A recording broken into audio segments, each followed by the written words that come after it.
Екі түзу берілген және олар y тең x азайтылған 5 және y тең -2x қосу бір функциялармен анықталады.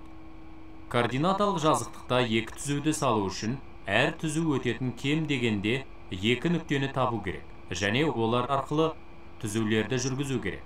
Мысалы, x тең -1 болғандағы нүктені табайық және x тең 1 болғандағы.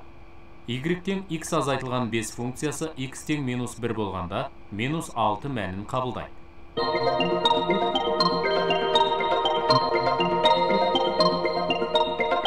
Яғни, y тең x азайтылған 5 функциясымен анықталған түзу өтетін бір нүктені таптық. Нүктенің координаталары -1-де -6 болады. X тең 1 болғанда берілген функция -4 мәнін қабылдайды. Яғни, y тең x азайтылған 5 функциясы арқылы анықталған түзу өтетін екінші нүкте анықталды. Оның координаталары 1-де -4-ке тең. Осыдан, y тең x азайтылған 5 функциясы арқылы анықталған түзу координаталары -1-де -6 және 1-де -4 болатын нүктелер арқылы өтеді. Осы нүктелер арқылы түзуді салайық.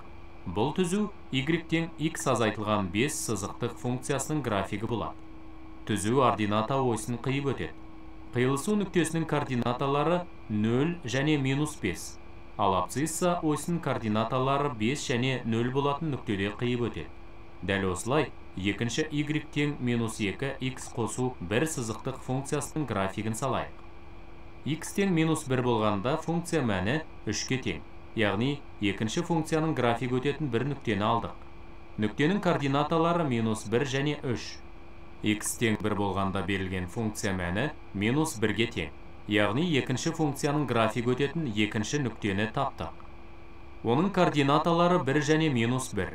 Осыдан y тең -2x қосу бір функциясының графигі координаталары -1-де 3 және 1-де -1 болатын нүктелер арқылы өтеді. Осы нүктелер арқылы түзу жүргізейік. Алынған график ордината осының координаталары 0-де 1 нүктеде қиып өтеді.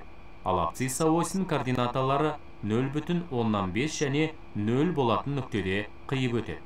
Олай болса, координаталық жазықтықта берілген функциялардың графиктері қиылсады және қиылысу нүктесінің координаталары 2 және -3.